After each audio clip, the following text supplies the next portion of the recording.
Bonjour à toutes et bonjour à tous. Donc, je suis François Debloc. Donc, je suis chargé de mission au ministère de l'Europe et des Affaires étrangères sur les sujets de gouvernance financière internationale et je m'occupe notamment des sujets relatifs à la mobilisation des ressources intérieures. Donc, je vous remercie à tous et toutes de participer à ce webinaire organisé par nos collègues de la FERDI. Donc, je tiens à les remercier pour l'organisation de ce webinaire ainsi que pour l'ensemble des intervenants et des participants. Donc, le sujet qui nous réunit aujourd'hui, ce sont les dépenses fiscales, hein, qui est un sujet qui est au cœur de la mobilisation des ressources intérieures publiques pour le développement. Donc, mesurer et publier ces dépenses, c'est rendre visible des choix qui affectent directement la capacité de l'État à financer ses priorités, qu'il s'agisse de services publics, de politique sociale ou d'investissements productifs. Donc, dans le cadre de la stratégie française en matière d'appui à la mobilisation des ressources intérieures, la France accompagne plusieurs pays africains dans leurs efforts de MRI en soutenant à la fois le renforcement des administrations fiscales et l'amélioration de la gestion des finances publiques. Et donc, l'appui dans ce contexte à la production et à l'utilisation de rapports sur les dépenses fiscales s'inscrit pleinement dans cette démarche. Il ne s'agit pas seulement de mieux comptabiliser, mais aussi de mieux décider.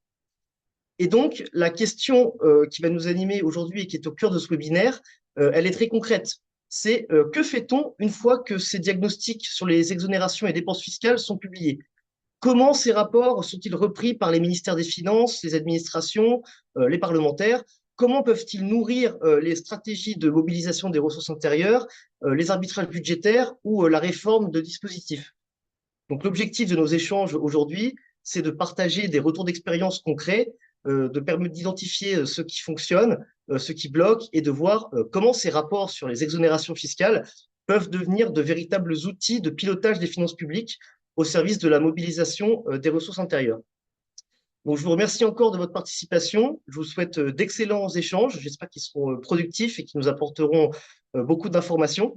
Et je laisse maintenant la parole à nos amis de la FERDI pour introduire les intervenants et modérer ce webinaire. Merci à tous. Merci François. Donc Anne-Marie Jourgeon, je suis co-responsable du programme fiscalité à la FERDI et je suis ravie d'apporter ma contribution à ce webinaire, donc, au cours duquel on aura 6 présentations. On aura, j'allais dire, 2 présentations un petit peu introductives et générales, et puis après, nous aurons des interventions de 4 pays qui nous feront part de leur retour d'expérience sur justement l'utilisation de ces rapports sur les dépenses fiscales. Alors, la première intervention sera faite par Thaïs Chartouni-Rodriguez, qui est conseillère dans le cadre de la DIS Task Initiative et qui va nous rappeler justement l'importance de la mobilisation des recettes pour le financement du développement pour la communauté internationale, mais en particulier aussi l'importance des dépenses fiscales. Thaïs, je vous passe la parole. Merci beaucoup. Bonjour à tous et à toutes.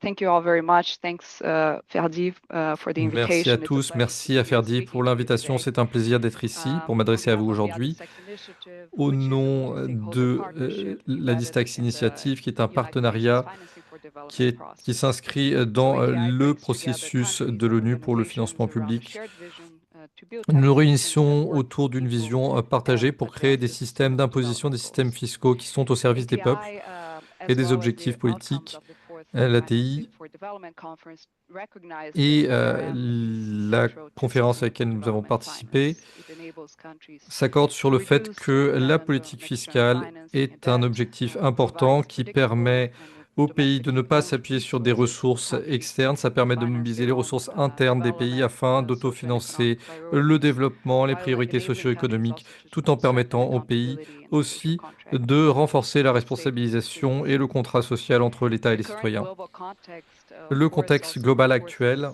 the importance of the renforce IRM. You know, we see tight l'importance fiscal space, de high debt ces burdens, politiques. On voit strains in international des financing, contraintes au niveau and du on the financement other hand, international, improving financing un needs resserrement climate de action, l'assiette fiscale et infrastructure, bien sûr, health, il y a des besoins de financement en termes education, d'infrastructures, de etc. santé, de développement So in this durable, context, etc. why Dans ce tax contexte, expenditures matter? pourquoi So est-ce que tax les dépenses fiscales sont expenditures, importantes? exemptions, Les deductions, dépenses credits, fiscales sont preferential rates, and importantes different types sous of toutes leurs special formes. regimes are widely used worldwide C'est un as ensemble fiscal policy d'instruments tools. largement utilisés They can dans le indeed be monde En tant qu'outils fiscaux, ils sont utiles pour soutenir la transformation économique, mais le problème, c'est qu'il y a souvent des problèmes de gouvernance, il y a des problèmes de surveillance et il y a rarement des audits qui sont mis en œuvre, ce qui veut dire que ces politiques atteignent rarement leurs objectifs.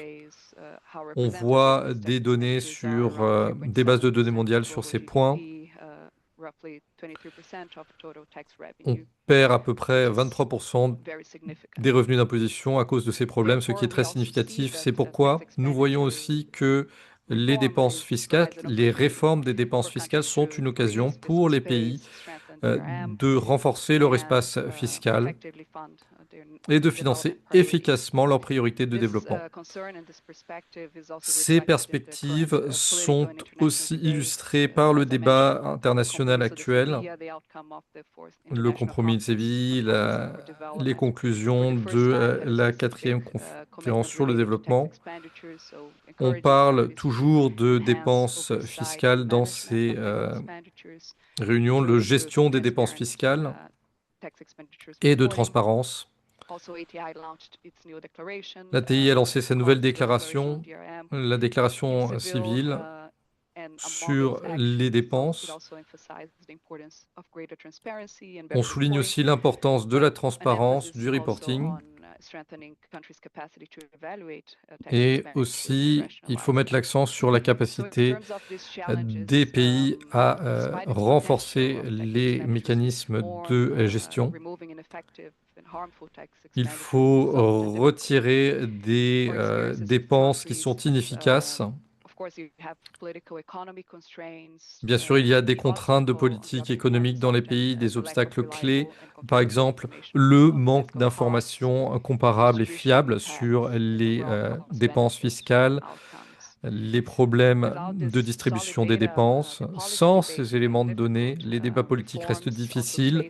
Les réformes font aussi face à de fortes résistances au sein des pays, au sein des différents corps du gouvernement. C'est pour ça qu'ATI soutient les pays avec des renforcements capacitaires, avec des aides sur l'élaboration des rapports et des évaluations clés. Nous voyons des progrès dans les pays, nous voyons que ces efforts génèrent des résultats dans de nombreux pays partenaires africains qui produisent ces rapports fiscaux. Le rapport, ce n'est que la première étape. Le rapport initial est souvent limité en termes d'information et les rapports s'améliorent au fil du temps. Ils deviennent plus robustes du point de vue de la méthodologie et ils forment une base utile pour l'évaluation et la rationalisation. Dans le même temps, il reste beaucoup d'effets, de défis dans le cadre de ces évaluations, à la fois en termes d'évaluation préliminaire et ex post. Nous voulons maintenant concentrer nos efforts sur ces évaluations, pour soutenir nos pays partenaires, pour qu'ils puissent s'améliorer dans la rationalisation et la réforme fiscale. En conclusion, je dirais que le message, c'est que de publier des rapports sur les dépenses fiscales n'est pas une fin en soi, c'est un outil pour permettre de renforcer l'efficacité des politiques et de permettre de meilleures réformes. Et je serais enthousiaste à l'idée d'entendre les retours de mes collègues dans l'objectif de mieux soutenir nos partenaires. Et je vous rends maintenant la parole, Anne-Marie. Merci beaucoup, beaucoup. Thaïs, d'avoir respecté les délais de présentation et d'avoir posé toutes les questions déjà, brossé un contexte tout à fait exhaustif de toutes les discussions qu'on risque d'avoir. Alors, la deuxième présentation, ça sera une présentation de la FERDI parce qu'on a essayé, à partir de l'exploitation de la base GTED sur les dépenses fiscales, de donner un peu une situation de la publication des rapports sur les les dépenses fiscales en Afrique, de faire un état des lieux de manière à pouvoir savoir où en sont les pays, quels sont ceux qui ont publié, ceux qui n'ont pas publié, depuis combien de temps, etc. Donc, je laisse la parole à Gaël Tapp, qui va nous présenter nos quelques résultats qui permettent justement de voir un peu où en sont aussi les pays que nous avons invités aujourd'hui à participer au débat. Merci Anne-Marie. Bonjour à tous et à tous.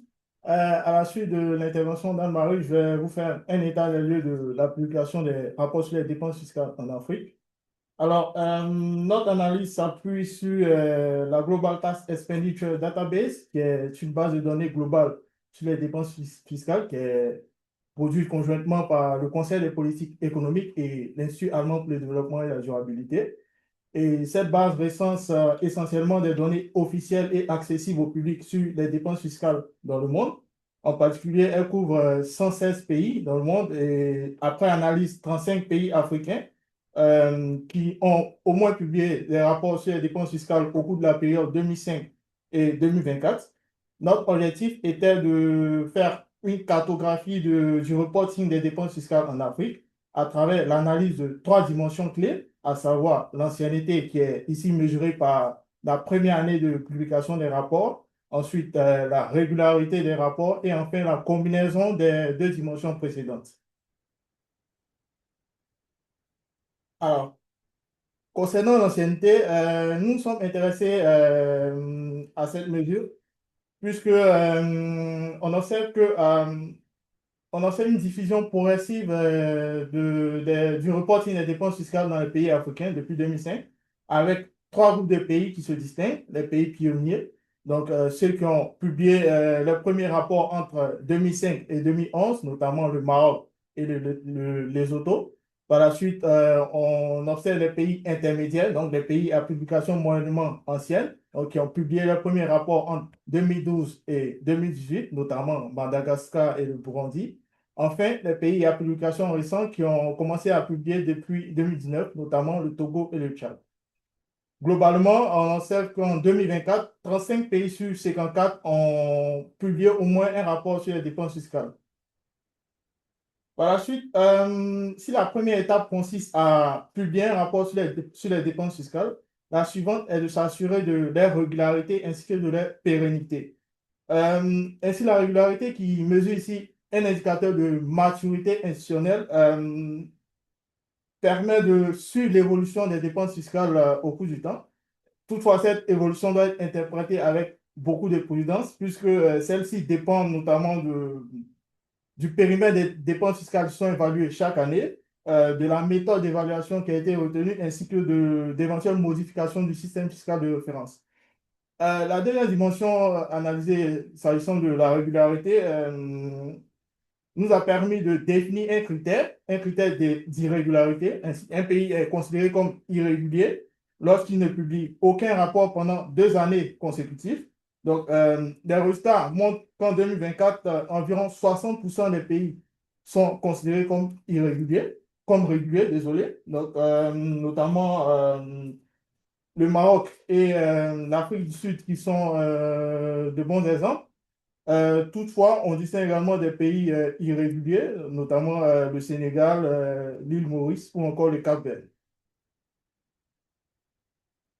Enfin, la dernière analyse que nous avons menée consistait à croiser ces 2 dimensions, l'ancienneté et la régularité. Et cette classification croisée nous a permis de distinguer jusqu'à 6 profils de pays.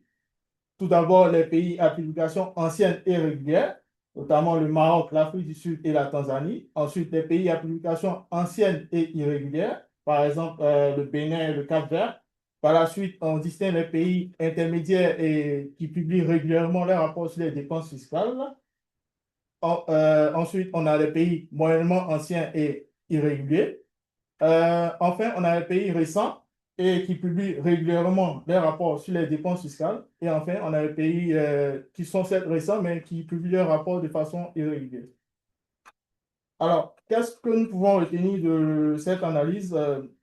Globalement, on observe une avancée majeure, puisque la majorité des pays africains ont désormais publié un rapport sur les dépenses fiscales, ce qui constitue un progrès important en matière de transparence budgétaire. Toutefois, la régularité des publications reste un enjeu central, même si la majorité des pays sont certes réguliers dans leurs publications. Euh, à terme, l'enjeu, c'est que ces rapports deviennent des outils d'aide à la décision afin de mobiliser essentiellement les ressources domestiques dans les pays africains. Je vous remercie pour votre attention. Merci, merci Gaël pour cette présentation. Alors, on a bien conscience que cette cartographie, elle est uniquement appuyée sur les rapports publiés, hein. Ça n'a rien à voir avec la qualité des rapports sur les dépenses fiscales, parce que dans certains cas, ça peut être avec un périmètre très restreint, une évaluation très réduite, des améliorations à apporter, etc., des études d'impact ou pas d'études d'impact, des recommandations de rationalisation ou pas. Donc, il ne s'agit pas du tout dans notre esprit aujourd'hui de regarder ce qu'il y a à l'intérieur des rapports, c'est juste l'effet publication. Alors, c'est la raison pour laquelle, après avoir trié, entre guillemets, par cette cartographie les différents pays africains, on a demandé à 4 d'entre eux de bien vouloir intervenir et on est ravis qu'ils aient accepté. Donc, on aura un échantillon qui permettra de donner une idée suivant les catégories qui ont été identifiées. Le premier pays qui va intervenir, c'est le Maroc, parce que c'est un pays le plus ancien avec des rapports réguliers. Après, on aura Madagascar qui a une publication moyennement ancienne avec des rapports réguliers. La Guinée, publication moyennement ancienne aussi, mais avec des rapports irréguliers. Et puis après, on aura le Togo qui publie depuis peu de temps et puis qui n'a pas publié pendant 2 ans, alors qu'il est un peu classé comme irrégulier, mais c'est moins significatif d'être classé comme irrégulier quand on vient juste de commencer, quand il n'y a pas très longtemps qu'on a commencé. Alors, je vais laisser la parole au représentant du Maroc, qui est Monsieur Abderrahmane Mesroui, responsable de l'équipe data à la Direction générale des impôts du Maroc et qui va nous présenter l'expérience de son pays, qui est donc le plus ancien, on va dire, en matière de publication des dépenses fiscales sur le continent. Bonjour à toutes et à tous. Je suis Abderrahim Zrouari, responsable de l'équipe data au sein de la DGI. Voilà, donc, voilà, aujourd'hui, nous avons une question centrale. Qu'est-ce que la publication régulière des rapports sur les dépenses fiscales nous a permis de réaliser? Mais avant d'y répondre à cette question très pertinente, permettez-moi de remercier l'équipe du Centre de recherche Ferdi pour ce beau moment de réflexion.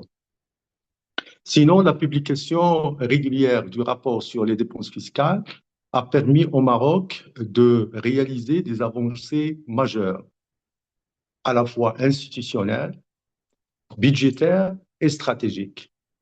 Commençons par les avancées institutionnelles. Il s'agit d'abord de la transparence et de l'appropriation du concept.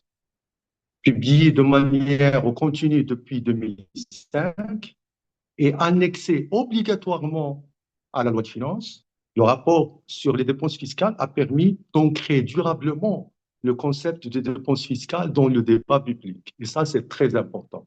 Aujourd'hui, le concept de dépenses fiscales, moi, je suis ravi de voir régulièrement dans la revue marocaine, les journaux, ce thème qui est débattu, et ça, c'est important. Voilà, donc aujourd'hui, ce concept est pleinement approprié par les parlementaires, les décideurs et les médias.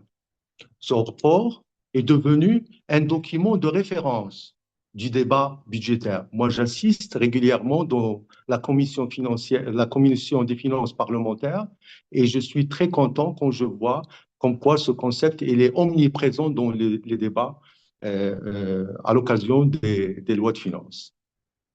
Deuxième acquis majeur, mais cette fois-ci, il est stratégique. Il consiste en un changement de paradigme dans les politiques publiques. Le rapport a contribué à faire évoluer la doctrine publique.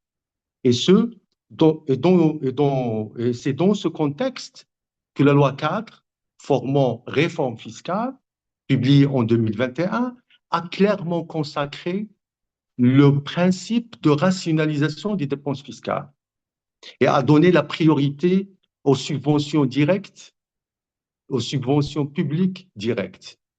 Et là, nous avons deux exemples concrets de ce changement de paradigme. D'abord, la charte de l'investissement, publiée récemment en 2022, qui a introduit le concept de prime à l'investissement. Donc aujourd'hui, on ne parle plus d'incitation fiscale dans la charte d'investissement, plutôt on parle de prime d'investissement, prime à l'investissement. D'ailleurs, il y a plusieurs catégories. Il y a tout un article qui liste toutes ces catégories de primes à l'investissement. Il y a la prime territoriale, sectorielle, tout dépend de la typologie de l'entreprise. Deuxième exemple concret, c'est ce qu'on a introduit dans la loi de finances 2024, l'aide directe au logement. D'ailleurs, cette aide directe au logement est venue pour substituer une dépense fiscale existante qui coûtait 2,5 milliards de dirhams au budget de l'État. C'est plus ou moins 0,15% du PIB. C'est pas rien. Troisième avancée majeure, et cette fois-ci, elle est budgétaire. Il s'agit tout simplement d'une maîtrise, d'un impact direct sur les dépenses fiscales. Conformément à la loi 4 portant réforme fiscale, introduite en 2021, des réformes fiscales majeures ont été introduites. D'abord, la réforme de l'IS, introduite par la loi de finances 2023. Cette réforme a permis de diminuer les dépenses fiscales liées à l'IS d'environ 60%, 59,8% plus exactement. Et cette réforme de l'IS a permis de supprimer 14 dispositifs. Pour ce qui est la réforme de la TVA, introduite dans la loi de finances 2024, elle a permis de réduire les dépenses fiscales liées à la TVA de plus 28%, 28,3%. Et elle a permis de supprimer 24 dispositifs. Au total, le poids des dépenses fiscales dans le PIB a passé de 2,9% avant réforme à 1,9% après, soit un gain de 1% du PIB. En définitive, le processus de transparence initié par cette régularité, d'ailleurs, moi j'ai aimé, dans mon bureau, il y a carrément un tableau qui affiche la régularité comme un vecteur directeur de la réussite. La régularité dans cette publication de ce rapport a permis donc de consacrer le principe, d'ancrer le principe dans le débat public, et mieux encore, d'entraîner un changement de paradigme et d'aller vers les aides directes et une meilleure maîtrise budgétaire, une meilleure maîtrise budgétaire. Cependant, malgré ces acquis significatifs, il est crucial de reconnaître que certains défis persistent et demeurent.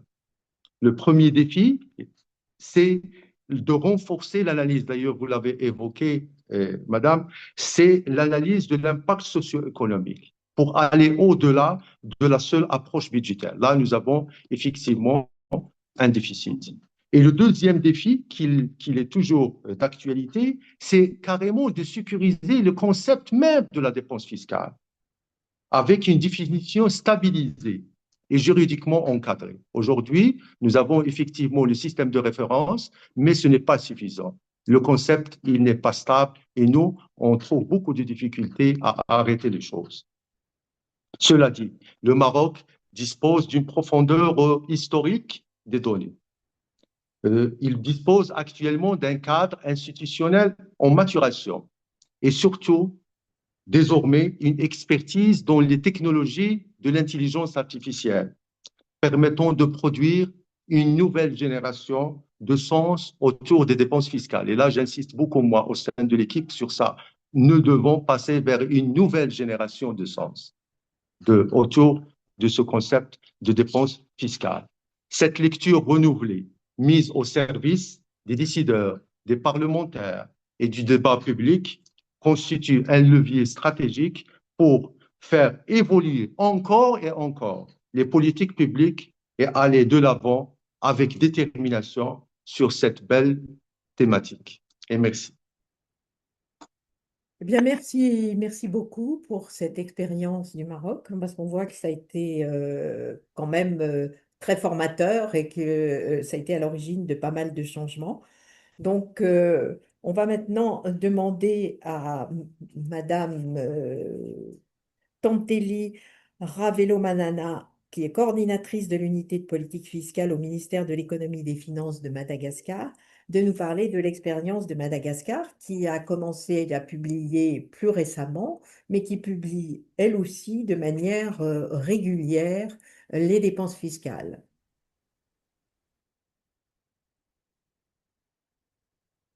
Merci beaucoup Anne-Marie de m'avoir donné la parole. Donc, je suis Tantel Ravelman. Je travaille au sein de l'unité de politique fiscale et je vais vous présenter aujourd'hui l'expérience de Madagascar en matière de publication des rapports sur les dépenses fiscales. Mais avant tout, je tiens à remercier les organisateurs pour l'opportunité que vous m'avez donnée de présenter aujourd'hui et d'échanger avec une audience très riche et très expérimentée. Donc, en ce qui concerne Madagascar, la publication des rapports des dépenses fiscales qui a été effectuée depuis l'exercice budgétaire 2015 et surtout réalisée dans le cadre d'une amélioration de la transparence de la gestion budgétaire. Mais depuis 2021, on publie donc au minimum l'évaluation budgétaire dans la loi des finances en annexe. Donc plus précisément, c'est l'annexe 17 de la loi des finances initiale de la République de Madagascar. Donc là, j'ai mis le lien de la publication de la plus récente étude, donc du plus récent rapport sur les dépenses fiscales pour l'année 2024. Alors, quelles sont les utilisations de ces rapports? À quoi servent-ils? Quels sont les effets et les impacts? Donc, on a des effets directs et on a des effets indirects de la publication de ces rapports. Donc, comme effet direct, on peut citer notamment la vulgarisation de la notion de dépense fiscale. C'est un peu comme ce qui s'est passé au Maroc, comme mon collègue tout à l'heure a mentionné. C'est que actuellement, on voit beaucoup dans les médias, sur les réseaux sociaux, même partout au niveau des institutions publiques et même privées, la notion de dépense fiscale. Donc, on distingue bien la notion de dépense fiscale avec ce que sont les dépenses budgétaires, parce qu'auparavant, en fait, il y avait de l'amalgame, parce qu'il y avait dans le terme dépense. Donc là, c'est bien acquis, c'est bien assimilé.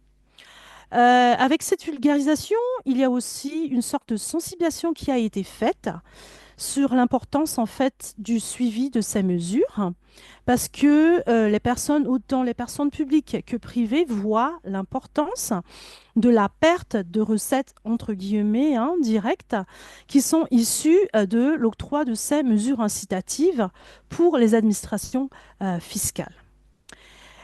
Ensuite, comme effet direct, il y a aussi, donc, bien entendu, la rationalisation des mesures incitatives qui sont considérées comme inefficaces ou inefficientes à travers donc, les évaluations soit distributionnelles, soit des évaluations d'impact. Donc, il y a surtout donc, un essai de rationaliser ces mesures qui sont considérées comme inefficaces. Alors là, je vous donne un petit topo, parce que, comme je vous ai dit, c'est depuis l'année 2015, l'année budgétaire 2015, que ça a été, comment dire, réalisé. Donc, on a depuis une bonne dizaine d'années une évolution, tant sur le nombre de dépenses fiscales recensées. Alors, il peut y avoir, en fait, de gros écarts. C'est surtout dans la méthodologie aussi d'éclater les mesures. Mais vous pouvez voir que, à part certaines mesures incitatives qui ont été insérées, ben, il y en a aussi celles qui ont été aménagées ou supprimées. Donc, vous pouvez voir, par exemple, en 2023, il y a eu 8 mesures qui ont été aménagées ou supprimées.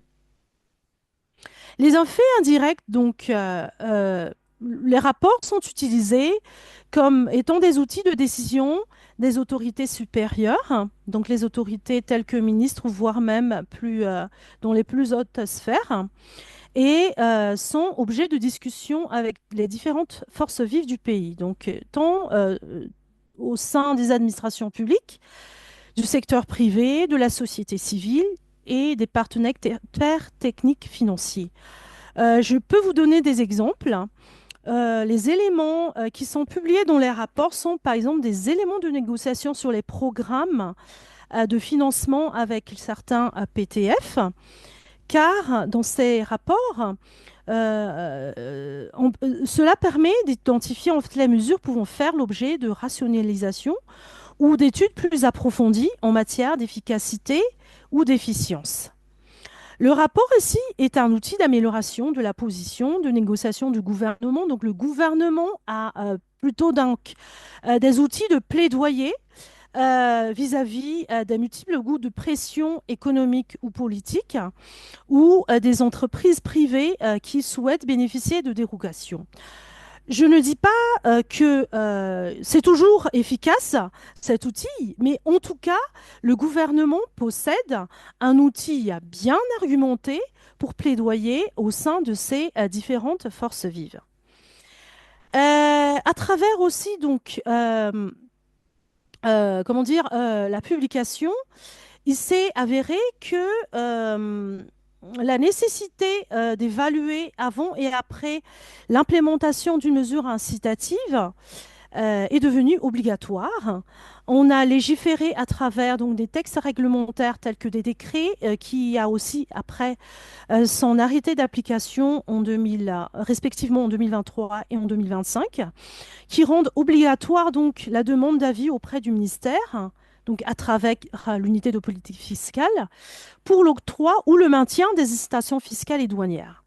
Et il a été donc, comment dire, stipulé que les mesures doivent être évaluées tous les 3 ans pour voir en fait leur réel impact. Voilà, donc est-ce qu'ils ont atteint leur objectif escompté.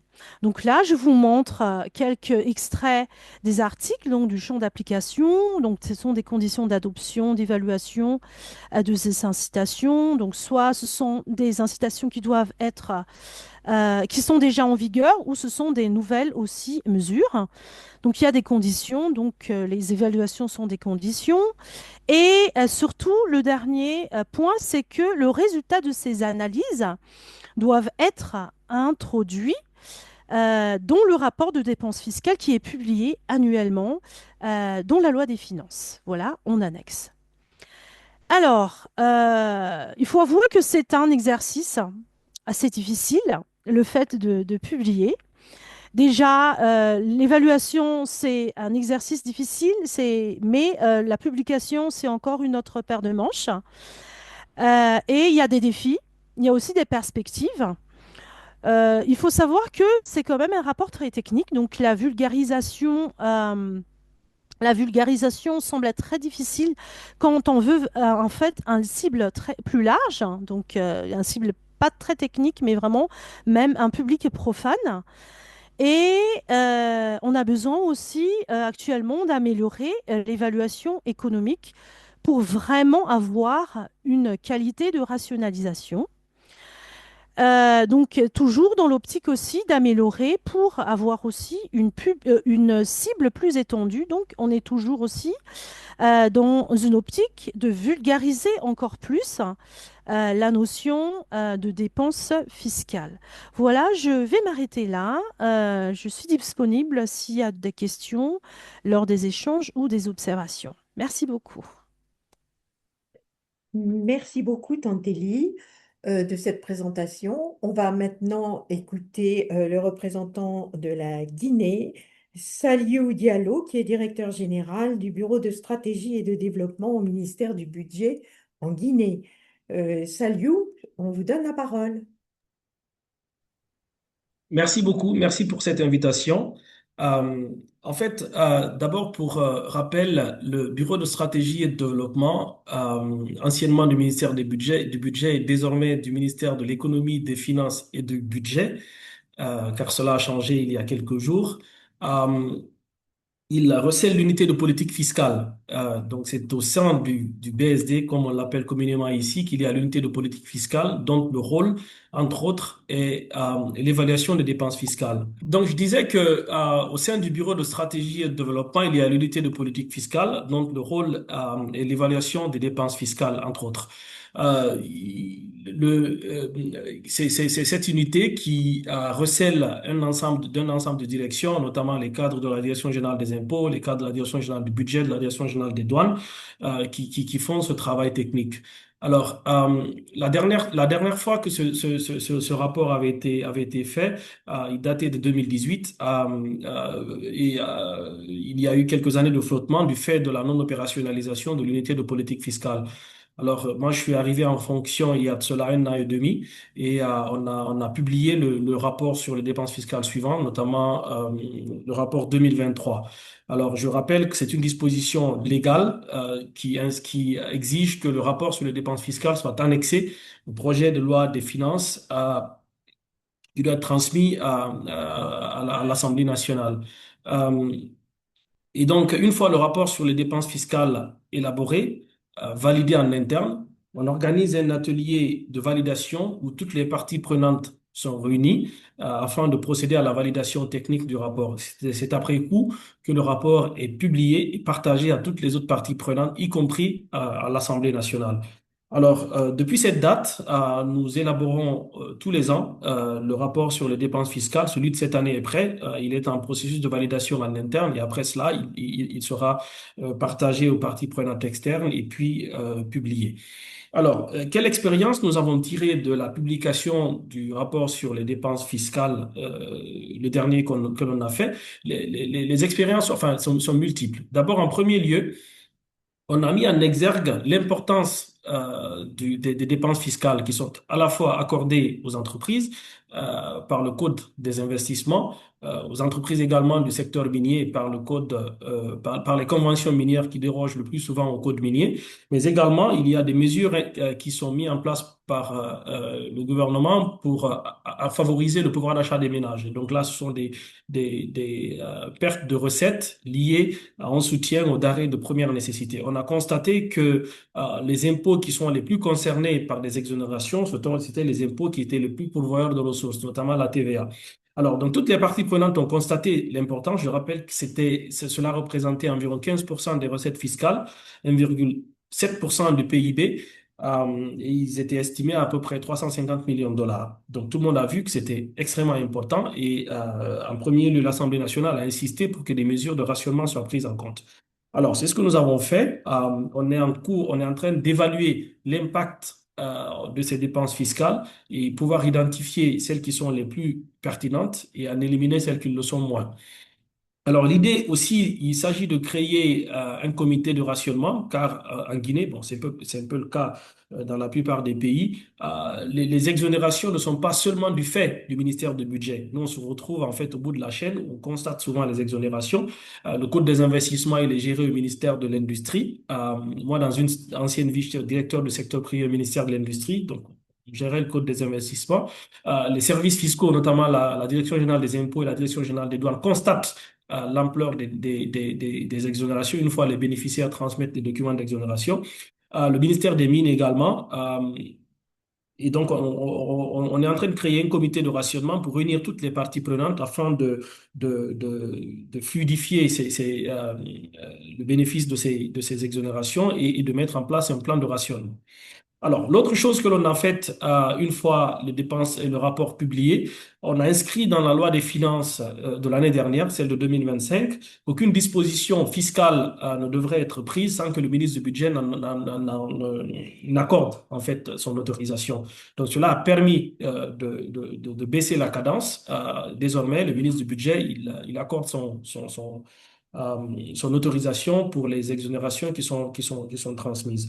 L'autre chose qui a été faite, c'est spécifiquement pour le secteur minier. Il a été exigé que toutes les conventions minières qui arrivent à terme ne soient pas renouvelées, car c'était principalement au niveau de l'impôt sur les sociétés que les entreprises bénéficiaient le plus d'exonération. Et étant donné que c'était des conventions qui couvraient plusieurs décennies, il va de soi que l'impact, il était tout à fait important. Alors, aujourd'hui, le rapport sur les dépenses fiscales de 2024, qui va bientôt être publié, il va coïncider à la mise en place de ce comité de rationnement et on va procéder au fur et à mesure à l'élimination des dépenses fiscales qui sont les moins efficaces. Alors, parmi les défis que nous rencontrons, d'abord dans l'élaboration des rapports, c'est l'accès aux données, à des données qui sont régulières et fiables. On a été confronté à ces difficultés-là durant ces 2 dernières années, mais il est en phase d'être réglé parce on est en phase de finalisation du système SAFIC 2, c'est le système d'administration fiscale guinéenne qui est utilisé désormais par l'administration fiscale, ainsi que le Sidonia à travers le guichet unique du commerce extérieur qui faciliteront désormais la mise à disposition de ces informations et rendra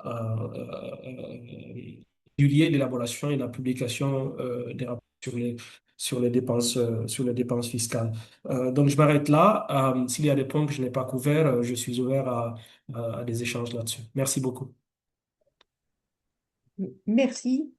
Ouais, peut-être qu'on verra après les questions qu'on peut poser. On va peut-être terminer j'allais dire, le tour de table virtuel de ces discussions en donnant la parole au Togo avec la présentation de Monsieur Soumanou, qui est chef de la cellule de suivi opérationnel de l'OTR et de l'unité de politique fiscale du Togo.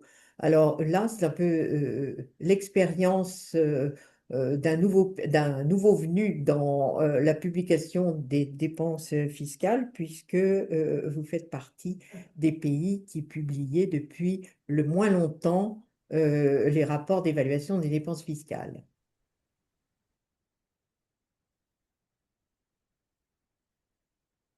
Vous avez la parole.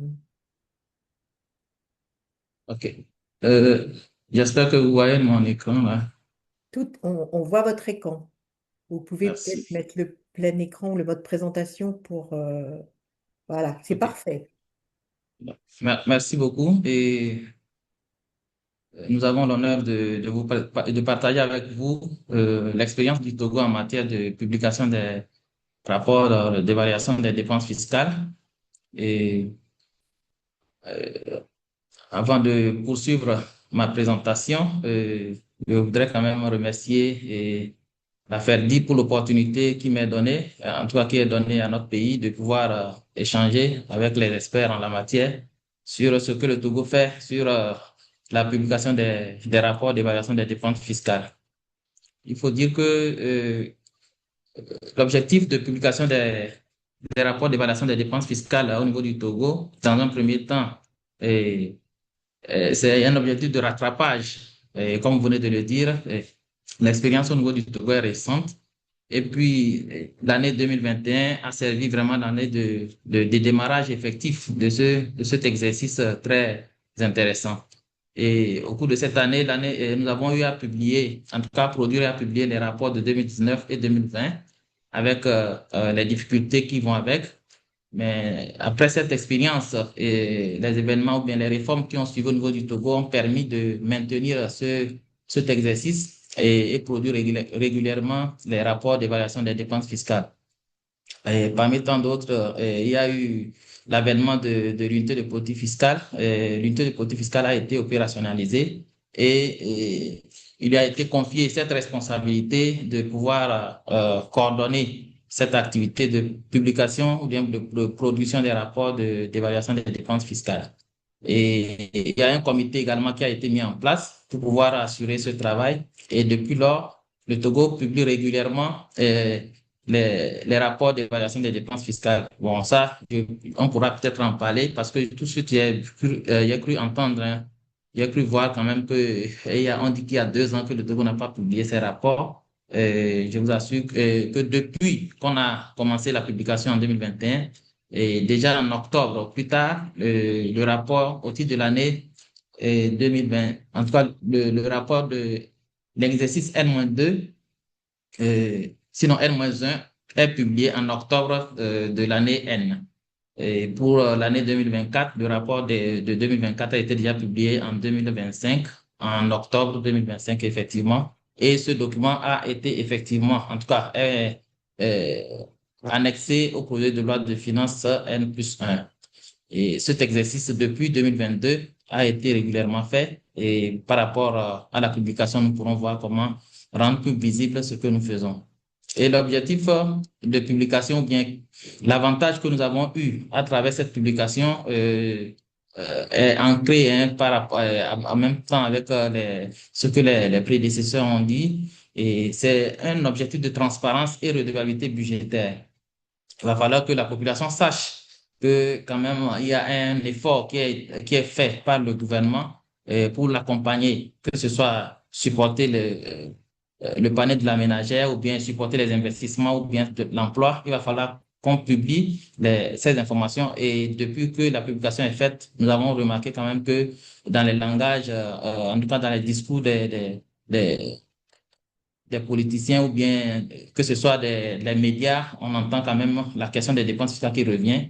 Et ça, c'est déjà un truc qui est intéressant. Il y a aussi l'amélioration de la gouvernance. Désormais, on sait combien on affecte à chaque secteur en matière de renonciation. Et cela permet quand même de faire les réorientations lorsque l'efficacité n'est pas au rendez-vous. Il y a les éléments de renforcement de mobilisation des ressources internes, c'est-à-dire lorsque nous faisons la publication des dépenses fiscales, lorsqu'on se rend compte que l'objectif qui était fixé à cette exonération n'est pas au rendez-vous, on pourra procéder à sa rationalisation et mobiliser ces ressources-là pour le budget de l'État. Et s'il y a lieu, procéder à des dépenses budgétaires en lieu et place des dépenses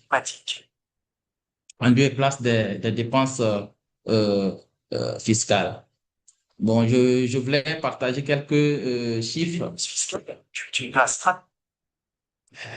Je voulais proposer quelques chiffres relatifs à ce que nous avons, mais je crois que bon, nous pourrons y revenir lorsque ce serait nécessaire. Ce que je voulais noter ici, l'exercice d'évaluation des dépenses fiscales au niveau du Togo est resté évolutif parce que dans un premier temps, nous avons la couverture.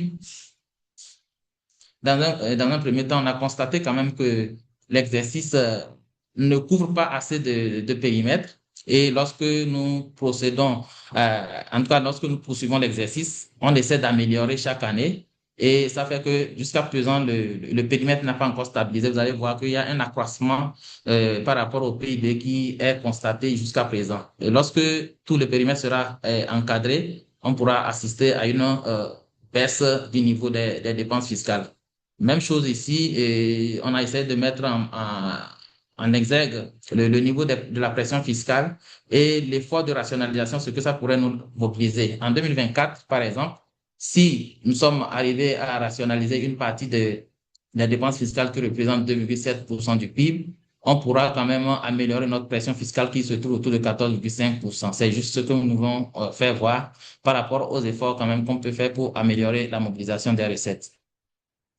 Avant de penser ou bien de parler de rationalisation des dépenses fiscales, il y a un exercice très important qui est nécessaire, c'est l'étude d'impact de ces dépenses fiscales.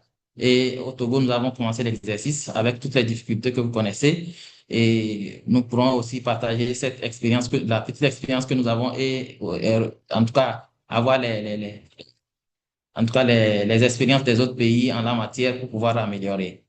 Et les pistes de rationalisation ont été identifiées et après ces exercices de rationalisation, bien d'études d'impact, et notamment sur les conventions particulières, sur d'abord les dépenses fiscales qui ont été accordées hors la loi et hors loi. Nous avons pensé pouvoir les rationaliser avec toutes les difficultés qui peuvent aller avec également, mais particulièrement sur les conventions particulières. Et nous avons le gouvernement a mis un accent pour pouvoir regarder à fond parce que le montant reste très important, plus de 15% des dépenses fiscales totales.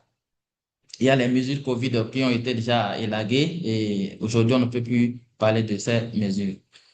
Et peut-être pour finir ma présentation, en tout cas, ce sont les perspectives. Au niveau du Togo aujourd'hui, nous avons, à travers un arrêté pris par le ministre des Finances et du Budget, systématisé une étude d'impact ex ante de toutes mesures exonératoire qui seraient prises au niveau du Togo. C'est-à-dire, avant de pouvoir accorder les exonérations désormais, il va falloir savoir qu'est-ce que vous allez apporter à l'État ou bien qu'est-ce que cette renonciation va apporter au budget de l'État ou bien à la population ou bien à l'environnement. Voilà les éléments de réflexion sur lesquels nous sommes apaisés, en tout cas ces dernières années, pour pouvoir commencer par réduire le niveau des dépenses fiscales. Et nous saluons effectivement aussi cette expérience de partage en tout cas de partage d'éléments d'information sur le sujet à travers les présentations comme celle-ci que la FEDIA a bien voulu associer notre pays. Et nous vous remercions. Merci beaucoup pour cette dernière expérience moi je relève une petite parenthèse et qui vient du fait que vous avez une expérience plus récente de l'évaluation et de la publication des rapports sur les dépenses fiscales.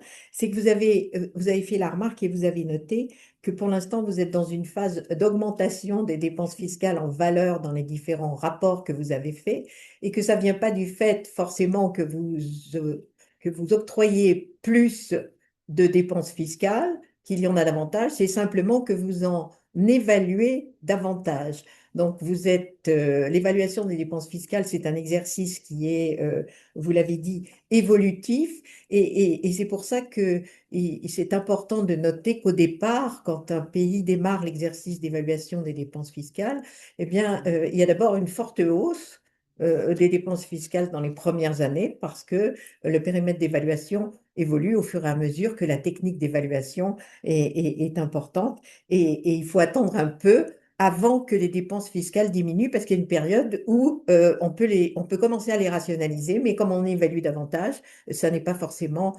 observable dans les chiffres qui apparaissent. Donc ça, c'est un petit peu le problème quand on démarre l'exercice les premières années d'avoir cette espèce euh, d'image un peu biaisée des résultats dans les dépenses fiscales. Et c'est pour ça que c'était important de faire parler des pays qui ont commencé depuis longtemps et puis des pays qui démarrent, parce que comme vous l'avez dit, et comme Thaïs l'a rapporté au départ, il faut vraiment améliorer les techniques et partager les expériences pour essayer de pouvoir avoir un impact sur la mobilisation des recettes. Alors peut-être qu'avant de poser des questions, de répondre aux questions des gens qui ont participé, qui écoutent ce webinaire, avez-vous entre panélistes des questions à vous poser les uns les autres, puisque j'imagine que peut-être vous avez entre pays des questions suite aux exposés qui ont été faits et qui montrent que en étant à des stades différents de la publication, on peut avoir des soucis ou des avancées ou des questionnements qui sont importants. Des questions entre...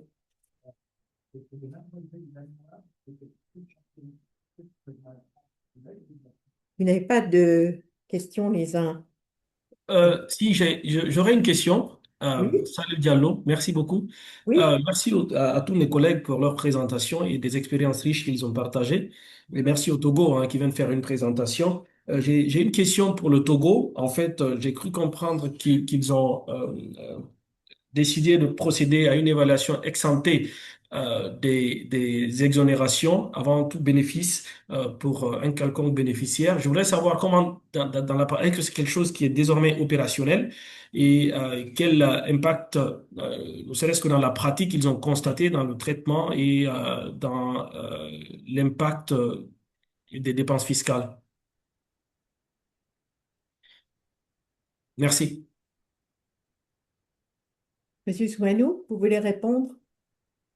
D'accord, merci beaucoup. Et je crois que bon, je vais donner la réponse que nous avons, bon, l'expérience que nous avons en la matière. Et effectivement, ça a été systématisé, mais il va falloir qu'on notifie quand même que dans une certaine mesure, il y a certaines exonérations qui peuvent encore nous échapper lorsque on n'a pas l'information pour pouvoir faire l'évaluation. Parce que il faut que le demandeur, en tout cas celui qui veut bénéficier de cette exonération, puisse envoyer le dossier et avant qu'on ne puisse faire l'analyse d'impact ex ante en la matière. Et pour preuve, nous avons quand même reçu pas mal de dossiers concernant les demandes, les nouvelles demandes d'exonération et nous avons donné notre avis. Et vous savez bien que nous avons la proposition et nous n'avons pas la décision. Lorsque nous émettons notre avis, et il y a l'autorité qui peut prendre une autre décision ou bien voir que bon, cette exonération est nécessaire compte tenu d'autres aspects qu'on pourra peut-être échanger après. Mais ce que je peux vous dire, c'est que effectivement, pour les nouvelles exonérations, nous recevons les dossiers, nous donnons notre avis. Et il y en a qu'on a déjà eu à rejeter ou bien à donner un avis défavorable. Et il y en a qu'on est en train de rechercher plus d'informations pour pouvoir apprécier. Parce qu'une étude ex ante est très, très complexe. Parce qu'il va falloir essayer de voir en tout cas, vous comprenez un peu ce que je veux dire en matière d'anticipation sur les effets de ce que va donner une exonération ou pas. C'est très, très crucial, mais l'expérience a quand même montré que depuis que nous avons commencé, il y a un frein et les exonérations ne se donnent plus comme avant. Ça, c'est déjà une manière de rationalisation, bien une rationalisation qui ne dit pas son nom. Mais on fait plus attention désormais. Voilà ce que je peux dire. Et peut-être après, on peut partager les expériences s'il y a lieu en bilatéral. Merci beaucoup. Merci pour cette réponse. Je vais peut-être ajouter quelque chose en plus de ça. Quand vous faites une étude ex ante, j'imagine que vous demandez des informations sur le dossier qui vous est présenté. Et c'est très important pour après faire une étude ex post parce que ça implique que vous aurez déjà un contact avec les éventuels bénéficiaires et que vous pourrez avoir plus de données disponibles pour pouvoir apprécier si l'objectif qui était visé par la dépense fiscale a bien été atteint au bout d'un certain temps. Donc, je pense que la démarche, même si elle est difficile et si elle n'est pas systématique, le fait de la démarrer est déjà très important. Est-ce que vous avez d'autres questions les uns les autres? Oui, Tante Élie, vous avez une question? Oui, merci beaucoup Anne-Marie. En fait, j'ai deux questions pour notre collègue du Maroc. Il avait mentionné que suite en fait à la publication de ces rapports, ils ont élaboré une charte de l'investissement, notamment l'octroi de primes à l'investissement. Est-ce qu'il peut nous donner un peu plus de détails en quoi ça consiste? Et deuxièmement, comment ils utilisent l'intelligence artificielle dans le cadre de soit peut-être de l'évaluation ou soit de la publication des dépenses fiscales? Merci. J'avais une question. Vous voulez répondre? Oui, en quelques mots, pour ce qui est de la charte de l'investissement, ça c'est une loi cadre qui est là voilà, pour cadrer l'acte d'investir. Donc, c'est une loi à part qui n'a pas de lien avec la fiscalité. Sauf que cette loi a été, d'ailleurs, j'ai évoqué cet exemple dans le deuxième point qui porte sur le changement de paradigme. Nous avons dit que cette publication régulière a mis en place un changement de paradigme dans les politiques publiques. Et nous avons donné l'exemple de cette charte d'investissement qui a basculé dans la logique. D'ailleurs, il y avait une charte, l'ancienne charte de 95, elle était comportait beaucoup d'incitations fiscales. L'incitation fiscale était omniprésente dans cette charte. Alors que dans la nouvelle charte de 2022, nous avons constaté ce changement de paradigme. Donc, nous avons basculé de l'incitation fiscale vers l'aide directe via cette prime à l'investissement. Donc, ça, c'est l'idée concernant la charte d'investissement. Pour ce qui est des nouvelles technologies de l'intelligence artificielle, aujourd'hui, nous avons carrément dans notre plan d'action, nous avons un projet dédié à cette nouvelle technologie. Donc, nous avons plusieurs cas d'usage. Entre autres, il y avait la prédiction, la prévision. On essaie de challenger les prévisions via ces nouvelles méthodes. Et bien sûr, idem pour les dépenses fiscales. Nous avons nos outils classiques pour l'évaluation. Et aujourd'hui, il s'agit de challenger ces évaluations effectuées via des outils classiques, avec les résultats de cette nouvelle technologie. Donc, l'avantage d'aujourd'hui, c'est que nous avons les ressources, nous avons le capital humain et voilà, nous entamons cette expérience. Et merci beaucoup. Moi, j'avais peut-être une question à ce propos dans ce sens sur la balance entre la dépense fiscale et les subventions directes. Parce qu'il semblerait qu'au Maroc, vous vous soyez orienté vers une substitution d'une dépense fiscale à une subvention directe. C'est bien ça, n'est-ce pas? J'ai bien compris. C'est tout un changement. Je l'ai appelé, moi, changement de paradigme, carrément.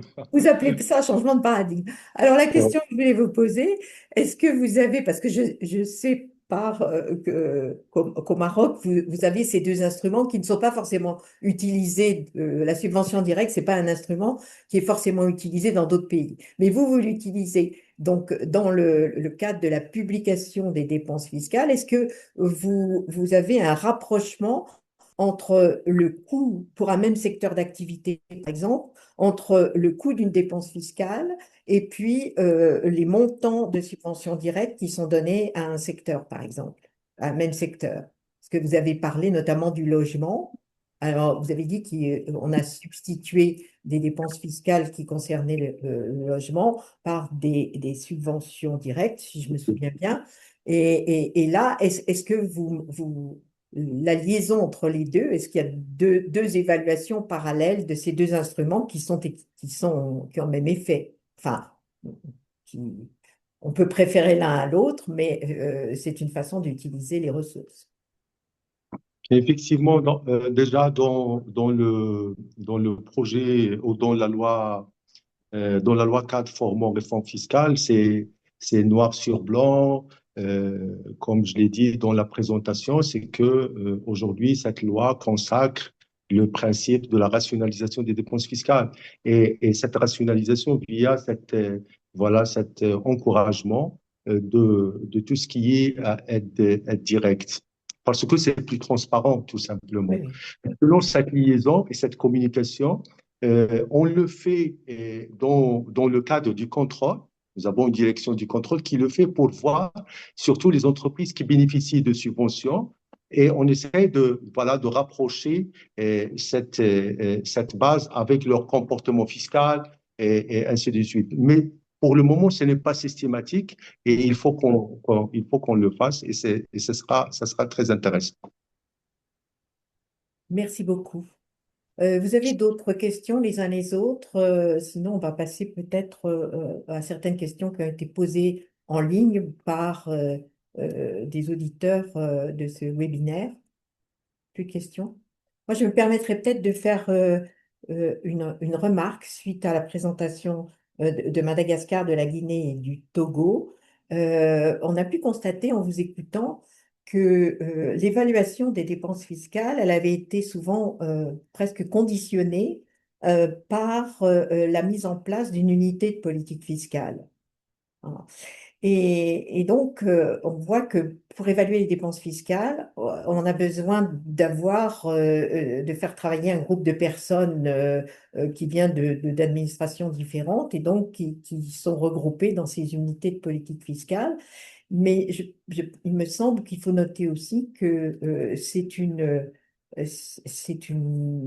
condition essentielle dans beaucoup de cas à l'élaboration du rapport, mais c'est aussi un changement qui est notable parce que ça va permettre de disposer d'une structure technique qui permet d'aller au-delà de l'évaluation des dépenses fiscales, et ce qui est important, c'est-à-dire, comme le Togo l'a mentionné, de faire une étude ex ante quand il y a des dépenses fiscales qui sont en vue, de nouvelles dépenses fiscales qui sont envisagées, ou qui permet de mettre en place ces fameuses études d'impact qui sont indispensables si on veut réellement faire une rationalisation tout à fait efficace des dépenses fiscales.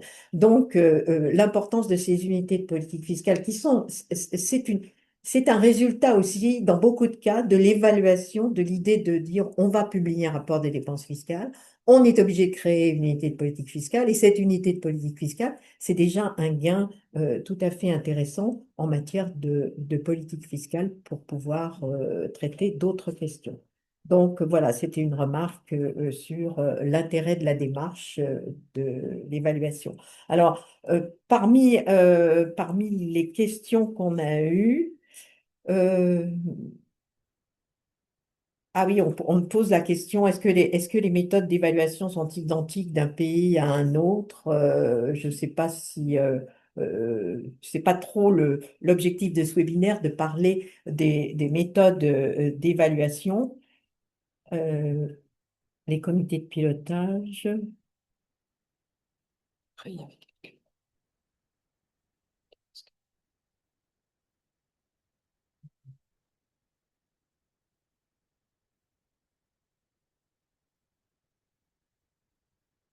Alors, on demande à Madagascar, et une question qui est posée à Madagascar, qui demande de donner quelques exemples des dépenses fiscales qui ont été évaluées récemment à Madagascar, et qu'est-ce qui a été difficile dans ces évaluations.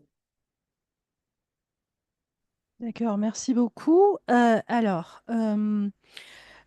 Pour chaque évaluation, donc pour chaque rapport, il y a des évaluations économiques. Donc en général, ça fait partie de la deuxième partie du rapport. Dernièrement, on a fait des évaluations, par exemple, sur l'équité fiscale par rapport à certains produits consommés au sein des ménages. À la suite de ça, on a vu que on a quand même une fiscalité assez régressive en matière de fiscalité indirecte. Donc, c'est-à-dire que aussi, euh, c'est souvent en fait les ménages les plus aisés qui bénéficient de ces exonérations. La plupart du temps, ce sont des exonérations hein, sur les produits de première nécessité. Donc, ça a permis d'identifier certains produits de première nécessité qui sont surtout au bénéfice de ces ménages les plus aisés. Donc, on a proposé, parce que comme l'a dit un de mes collègues, je crois que c'est mon collègue du Togo qui a dit que on propose simplement en fait des mesures de politique fiscale, mais c'est aux décideurs de décider vraiment la dernière décision à prendre. Donc, on a proposé des rationalisations. Alors, des fois, les rationalisations, ce ne sont pas des retaxations complètes, hein, ce sont des aménagements de taux ou de bases imposables. Donc, on a proposé des taux aménagés aux décideurs. Alors, ce qui se passe en fait, c'est que souvent, au niveau des décideurs techniques, les propositions passent. Mais quand ça passe au niveau politique, c'est plus difficile. Donc là, c'est aussi un grand challenge je pense que c'est partout pareil, hein, c'est un grand challenge pour nous les techniciens au niveau soit des administrations des recettes, soit de l'unité de politique fiscale, parce que des fois, nos propositions sont bien, comment dire, argumentées, mais bon, malheureusement, ne sont pas suivis au final au niveau politique. Voilà donc certains exemples d'évaluation, comme j'ai dit, donc des évaluations en matière d'équité fiscale, surtout en TVA et en droit d'accise, sur des produits de première nécessité. Voilà. Merci. Je crois que effectivement, en matière de fiscalité, de dépenses fiscales sur les taxes indirectes, ça fait partie des études d'impact qui sont, j'allais dire, presque les plus faciles à mettre en place dans un premier temps, parce que c'est beaucoup plus difficile de disposer de l'ensemble des données quand on veut regarder l'étude d'impact de certaines autres mesures qui portent sur, par exemple, la fiscalité directe. Souvent, on n'a pas les données disponibles pour vérifier si les objectifs ont bien été atteints. Euh, on a, avant peut-être de passer à des questions, au Togo, vous avez posé la question de la régularité de vos rapports. Alors, Gaël, qui a travaillé chez nous avec la base JTED, voudrait apporter des précisions sur cette régularité telle qu'elle est mentionnée dans la base de données sur les dépenses fiscales. Gaël? Merci. Donc, je voulais revenir sur le critère de régularité que nous avons défini. Disons, à la base, en fait, ce n'est pas exhaustif, puisqu'il y a une difficulté d'accès aux différentes publications des pays africains. Donc, au niveau du Togo, par exemple, les données que nous avons eues, c'est que la première année de publication était en 2021. Donc, il y a eu deux rapports qui ont été publiés en 2021, en juin et septembre 2021, pour des exercices d'évaluation de 2019 et 2020. Et par la suite, puisque nous avons dit qu'un pays est irrégulier s'il ne publie pas de rapport 2 années consécutives, donc l'autre publication intervenue en septembre 2024 pour les exercices d'évaluation de 2021 à 2023. Donc, c'est à partir de ces critères-là que nous avons essayé de faire une cartographie des pays qui sont dits irréguliers et ceux qui sont réguliers. Voilà. Voilà, en fait, c'est un critère de publication des rapports et non pas de régularité d'exercice évalué, si on peut s'exprimer comme ça. Peut-être une question à la Guinée qui nous a parlé de ce qu'ils allaient faire maintenant que les rapports ont été publiés, vont être publiés l'année 2024 qui va être publiée.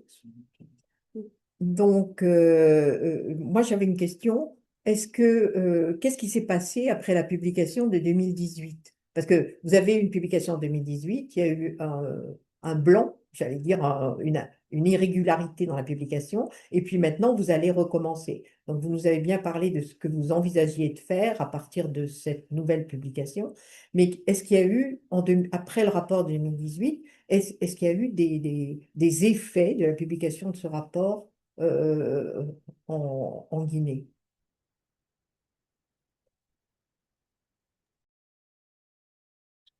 Oui, en fait, il y a eu le principal effet qu'il y a eu après la publication du rapport 2018, c'était de mettre en place tout un comité qui allait gérer en fait le système le système des exonérations. Enfin, en Guinée, les exonérations sont issues de plusieurs sources. D'abord, du code des investissements, ensuite du code minier, les exonérations qui sont destinées à l'amélioration du pouvoir d'achat. Alors, pour ce qui concerne le code des investissements, qui est le principal outil par lequel les exonérations sont fournies, il était géré par le ministère de l'Industrie. Alors, une fois le rapport 2018 fourni, il a été envisagé de ramener cela au sein de l'agence de promotion des investissements qui relevait d'un autre ministère. Mais cela est resté à ce niveau-là. Ensuite, en 2021, il y a eu la fusion de ces ministères et le code des investissements a encore été mis en place, mais cette fois-ci en réunissant d'autres parties prenantes, en fait d'autres ministères, notamment le ministère du Budget, dans un comité de gestion des exonérations. Donc, en fait, la principale action qui a émergé à la suite du rapport 2018, c'était au niveau du mode d'administration des exonérations. Mais désormais, avec l'exercice de l'année dernière où le rapport a été publié, en fait, il s'agit désormais, comme je vous l'ai indiqué tout à l'heure, c'est de créer un comité de rationnement qui est en cours, ensuite de procéder systématiquement à des évaluations d'impact et le fait d'indiquer qu'aucune mesure ne doit être fournie avant que le ministre du Budget ne la valide et ainsi de ne pas renouveler les avantages dans le secteur minier qui arrivent à terme. OK. Et vous avez mis en place, parce que on sait tous par expérience que les études d'impact, c'est très difficile parce que souvent, on n'a pas les données disponibles et qu'il faut souvent mettre ex ante des dispositifs en place pour justement pouvoir disposer des données nécessaires à ces analyses des effets de la mesure. Vous avez anticipé ce genre de choses? C'est quelque chose qui a démarré? Oui, en effet, on a anticipé cette difficulté d'accès à des données, sauf qu'on dispose d'une base de données, je dirais, théorique. Parce qu'au niveau du code des investissements, en fait, il y a des conditions que les entreprises doivent remplir pour obtenir les avantages du code des investissements, notamment en termes de création d'emplois et en termes de montant du volume d'investissement envisagé. Et là, il existe au sein du ministère une base de données des entreprises bénéficiaires des exonérations. Et ce qu'on envisage, en fait, c'est de procéder à des enquêtes auprès de ces entreprises pour voir un peu les avantages, enfin, les effets que ces exonérations leur ont permis d'avoir et on mettra en parallèle en fait tout ce qui a été fourni en termes, tout ce dont elles ont bénéficié en termes d'exonération. Donc c'est quelque chose qu'on a déjà anticipé. Oui. C'est bien parce que effectivement, les besoins théoriques de données sont toujours assez clairs, mais le problème, c'est justement d'avoir un suivi de ces données et qu'on puisse effectivement constituer des bases. Merci en tout cas pour cette réponse. On a une autre question qui porte sur les conventions de financement qui prévoient l'exécution hors taxe des projets. Et la question est la suivante. On nous demande quelles sont les mesures qui sont prises pour maîtriser les dépenses fiscales dans l'exécution de ces projets. Alors, Alors, vous pouvez répondre au nom de la Guinée, mais bien évidemment, cette question s'adresse à chacun des participants. d'accord. En fait, pour ce qui est de la Guinée, c'est le code des investissements qui est la base dans l'usage. Mais on reçoit souvent d'investisseurs qui nous indiquent qu'ils réalisent en fait des investissements énormes et donc ils peuvent aller outre le code des investissements. Donc ils peuvent avoir une convention d'investissement. Non, mais là, on parle excusez-moi de vous interrompre, on parle des conventions de financement qui sont des conventions d'aide. Hein. Oui, oui, oui. Alors, vous pouvez reprendre la Pas des question? bailleurs, mais- D'accord, ok. OK? Oui, oui. Alors, vous pouvez reprendre la question pour que je saisisse mieux de quoi il s'agissait? Voilà. Ben, donc, dans les conventions de financement des projets financés par l'aide extérieure, Oui. les conventions sont en général conclues hors taxe. Mhm. Donc, quelles sont les dispositions que vous prenez dans les différents pays pour évaluer les pertes de recettes qui sont liées à ce type de financement, aux des dépenses, quel est le montant des dépenses fiscales que ça représente? Comment faites-vous? Mhm. Alors, pour ce qui est de la Guinée, il existe au ministère du Plan une direction de la coordination et du suivi des aides qui suit en fait toutes les pertes de recettes qui sont issues de ces conventions de financement. Alors, si je vous donne un chiffre hein, pour ce qui est de la Guinée, sur le dernier rapport sur les dépenses fiscales, au niveau des financements extérieurs, il représentait 13%, enfin à peu près 14% des dépenses fiscales qu'on avait évaluées. Donc, c'était 13,6% pour être plus précis. Donc, c'est des chiffres que nous suivons parce que, en fait, il suffit qu'ils importent des équipements au titre de ces conventions de financement qui passent par le système douanier en présentant une convention de financement qui prévoit cette disposition fiscale pour que nous évaluions directement la perte de recettes qui est concernée. Donc, c'est des données que nous parvenons à suivre très clairement. Donc, c'est à travers Sidonia que vous suivez ça. À travers Sidonia que l'on obtient cette information, en effet. Voilà. Quelqu'un d'autre veut apporter une précision sur la gestion de ces projets financés par l'aide extérieure et les difficultés éventuelles que vous pourriez avoir à estimer le montant des dépenses fiscales que ça représente?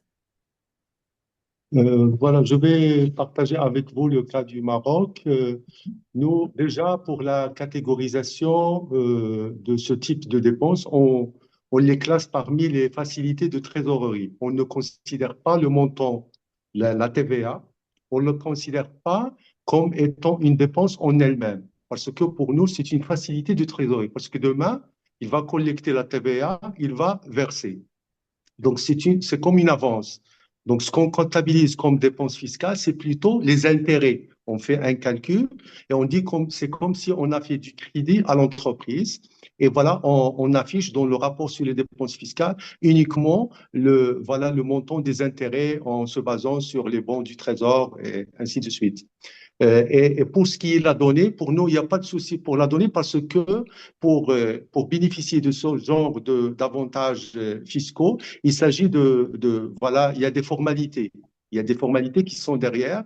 Donc, chaque fois qu'une entreprise achète un bien en exonération de la TVA, elle est obligée de passer par la formalité. Donc, elle dépose une demande d'exonération et on délivre une attestation. Tout ça, c'est électronique. Donc, l'entreprise, elle dépose via notre système électronique des demandes d'attestation d'exonération et nous, on délivre via le système et au niveau de notre équipe data, on explore la donnée qui est dans le système pour évaluer, pour faire cette évaluation.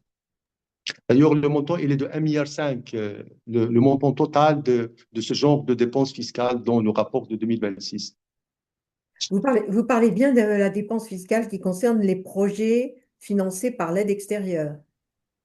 Ah, moi, je parle en général, je parle voilà, des achats en exonération de la TVA, Non, des non, projets conventionnés en général, la non, méthodologie. mais la question qui était posée par quelqu'un, là, par un auditeur sur le chat, et c'était comment est-ce que vous évaluez la dépense fiscale qui est inhérente aux projets financés par l'aide internationale et qui sont conclus, les conventions sont conclues hors taxes. Donc, comment fait-on pour estimer le montant des taxes? Alors, la Guinée nous a répondu en disant qu'ils avaient recours aux données du système Sidonia.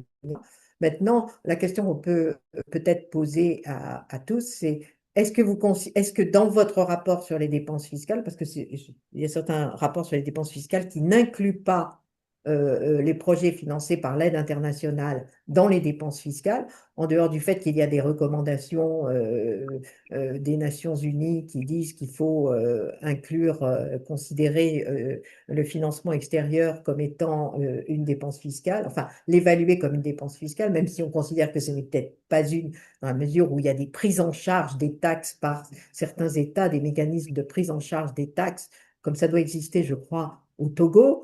Mais est-ce que on pourrait résumer la question de la façon suivante? Est-ce que dans vos rapports d'évaluation des dépenses fiscales, vous avez une rubrique financement international, c'est-à-dire projet financé sur l'aide internationale? Excusez-moi, je vais peut-être répondre pour le cas de Madagascar. Donc pour le cas de Madagascar, c'est justement le cas où on considère que c'est une prise en charge par l'État. Donc, autant pour tout ce qui est droits et taxes à l'importation, donc il y a des exonérations pour comment dire, les équipements, les matériels qui sont importés. Et non, on ne considère pas donc comment dire, ces dépenses comme étant des dépenses fiscales dans le rapport. Par contre, on peut les suivre parce que tant au niveau de la douane, donc on peut extraire le montant exact à travers ce qu'ils appellent l'état bleu. On peut avoir le montant exact. De toute façon, comme c'est pris en charge, donc c'est payé par l'État lui-même. Donc, au niveau de l'État, il y a un service qui est d'ailleurs au niveau du ministère des Finances qui s'occupe de cette prise en charge. Donc, on peut avoir auprès de ce service le montant exact pour cette prise en charge. Mais en ce qui concerne Madagascar, on ne le considère pas dans le rapport. Voilà. OK. Vous pouvez l'évaluer, mais vous ne le mettez pas dans le rapport. Exactement. On a le chiffre, le montant exact, mais on ne le met pas dans le rapport. Monsieur Merci Soumanou? beaucoup. Oui. OK, merci beaucoup. Et je voudrais, peut-être avant d'intervenir sur le point, bon, sur la question des financements, les projets financés sur les ressources extérieures. Au niveau du Togo également, bon, peut-être c'est pratiquement la même chose que Madagascar. Et nous ne prenons pas ça comme, bon, à ce jour, hein, nous ne prenons pas ça comme les dépenses fiscales.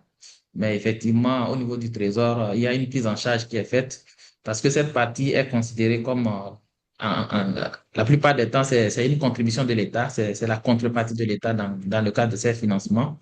Et ça devait être une recette, bon, c'est-à-dire qu'une recette, puis après une dépense. Voilà, ça suppose que, en réalité, et dans la comptabilisation que nous faisons aujourd'hui, nous considérons ça comme les recettes qui ont été et qui devraient être effectivement mobilisées par les régies. Et du coup, on ne le met pas dans la partie dépenses fiscales. Mais si vraiment il y a un traitement particulier qui devait être fait, bon, c'est vraiment l'occasion qu'on puisse en tout cas partager cette expérience et voir comment améliorer ce traitement. Sinon, ce qui est fait aujourd'hui, c'est ça que je viens de dire.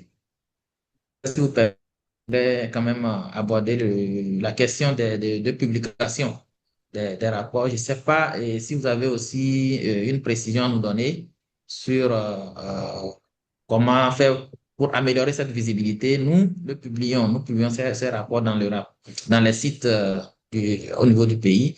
Est-ce qu'il faut forcément, est-ce qu'il faille le faire sur des sites spécifiques pour être mieux vu? Ou bien, quand vous voulez faire en tout cas, ce type d'exercice, vous vous rendez sur les sites des pays pour pouvoir prendre les informations. Sinon, depuis que nous avons commencé, nous le publions systématiquement dès que nous produisons le rapport sur les sites au niveau national. Merci beaucoup. Merci, monsieur Simon.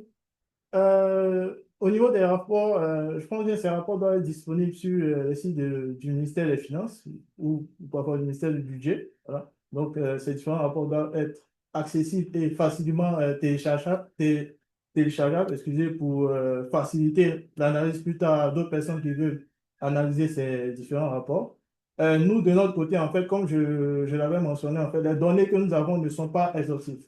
Donc, c'est-à-dire qu'il peut y avoir certains gaps au niveau des données. Donc, du coup, c'est pour ça que nous avons mis le Togo, disons, l'automatisation que nous avons fait a mis le Togo au niveau des pays irréguliers, mais qui sont à publication récente, qui ont commencé à publier récemment. Hein.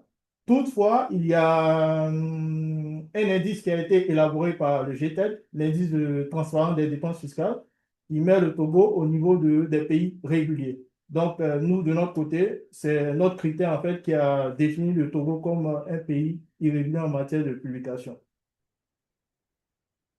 Voilà, mais ça n'a pas beaucoup d'importance. L'essentiel est que vos rapports soient publiés sur les sites officiels de votre gouvernement et qu'ils soient accessibles. Bon, alors, en ce qui concerne les projets financés par l'aide extérieure et votre rapport, on a bien compris que vous comptabilisiez ça comme des recettes d'ordre, à savoir que ce sont des recettes qui sont à la fois qui sont créditées et dépensées dans le même temps. Donc, voilà. Il faut quand même savoir que c'est important souvent de les estimer et qu'on les considère ou non comme des vraies dépenses fiscales ou des fausses dépenses fiscales si c'est une prise en charge. L'essentiel, c'est de savoir et de suivre combien ça coûte aux États, parce que si c'est une prise en charge, c'est important.